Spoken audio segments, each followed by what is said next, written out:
Welcome back to the pastor's porch. You can probably tell by my background that once again I'm not actually on my own porch in my own backyard. Last week it was so hot outside that my iPad malfunctioned. I had to record inside my living room. Well, today, or at least I should say the day that I'm recording this, I'm actually not anywhere close to my own porch or to my own house. I'm actually 250 miles away up in North Dallas. I'm at the Cathedral Church of the Holy Communion. I left after church on Sunday afternoon to come and lead the planning meeting for our annual synod, which is coming up in October. And I had to have some meetings with Bishop Sutton and two of our REC 100 church planters up here in the Dallas area. And I also had to complete some of the financial audits that I do for the cathedral and for our national church.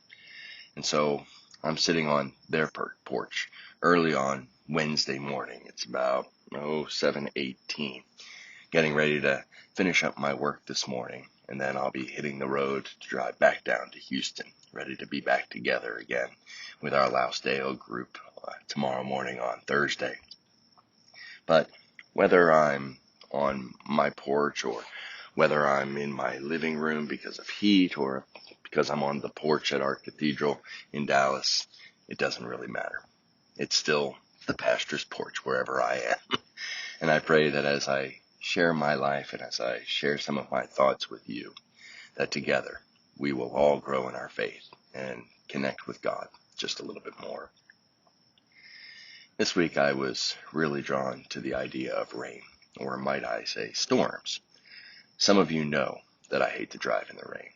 Now, I'm not afraid to admit that I'm a bit of a fast driver. I'm certainly not as fast or as aggressive a driver as I was when I was younger, but I do tend to get on the gas a little bit. But when the rain comes, I can't stand it.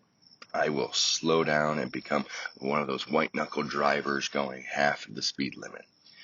And the reason for this is because when I was younger, having just got my license at 17 years old, I flipped my car upside down.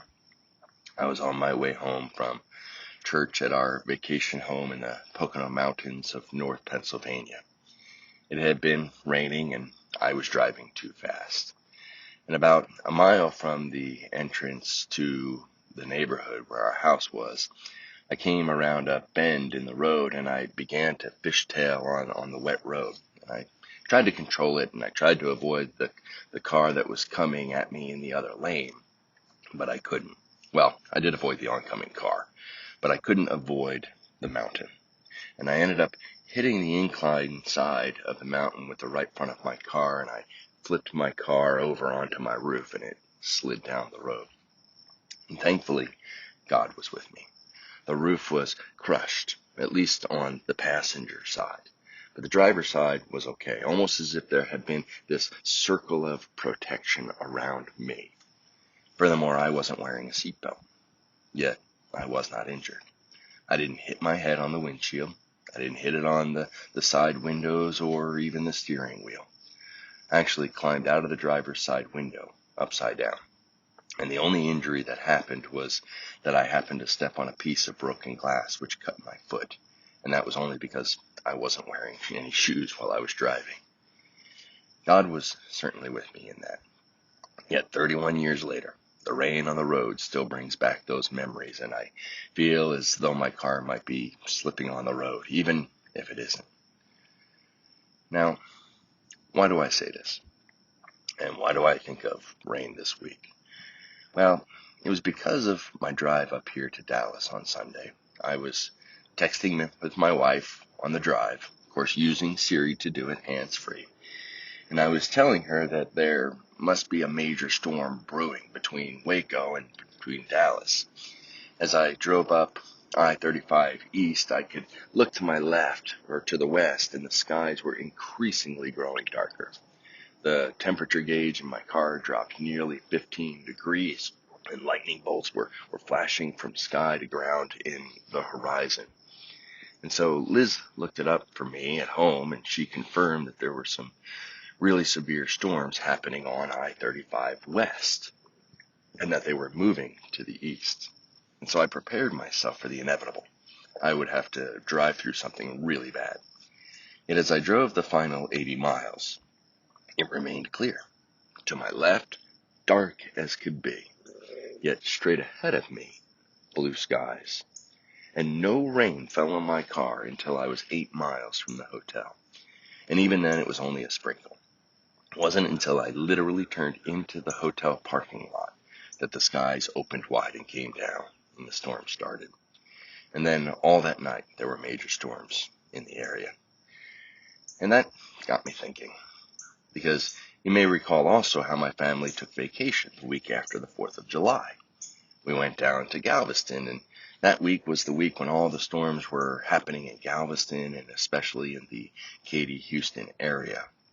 And we did get some rain in Galveston. You could look in the distance and you could see the dark skies. Yet every morning, as I went out on the porch to pray while Harry and Aiden were out fishing early and while everyone else was still sleeping, I would pray that the weather would be good that day, and that it would be stayed at least while we were doing our activities. And God was so gracious to us every day, because even though it rained, the time that it rained was usually overnight. And when you looked at the radar, despite the weather forecast of 80% or higher chance of rain, there seemed to be this circle around us.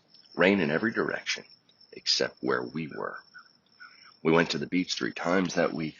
We were able to do the dolphin boat tour without any problems. We could do the walking tour in Galveston. We went to Moody Gardens and all of that. The weather was actually pretty perfect where we were. And we never had any rain while we drove to or from the island. And all of this has been a fresh reminder to me of God's power, of God's care. God can control even the weather for our benefit. The scriptures speak of God parting the Red Sea for the Israelites. We hear of Jesus calming the storms for the disciples who are afraid. And those are just 2 of the most common and well-known stories. And there are plenty more about God changing or thwarting the natural aspects of creation for the sake of his people. God has control over everything. And God can literally hedge you in on every side, even as the storms rage all around you.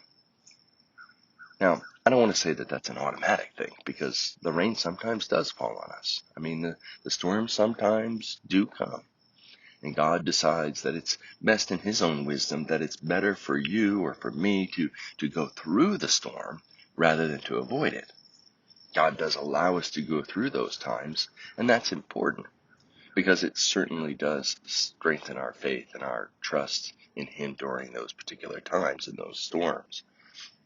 But these moments that I'm talking about, these simple times of a vacation on a beach or driving on a highway with the storms around, remind me of how God can literally make a circle about you.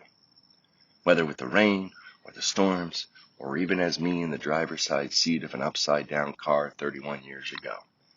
That can really wake you up to the greatness and care of God, such that these moments can strengthen you for those times when the storms do start pouring down on you. God is the God of all things. God is the God of all creation, everything you see around you. God is the God of everything that is so much greater than me and beyond my power and my abilities and my control. Yet God is also the God of me personally and of you. To see you where you are, to see the storm that is raging in your direction or that is right on top of you. And he has the power to hedge you in and to protect you from those rains. What a comfort that is. Well, I've already gone longer than I intended to in these types of videos. Plus, it's time for me to finish up my work this morning and then to start my drive back down home again.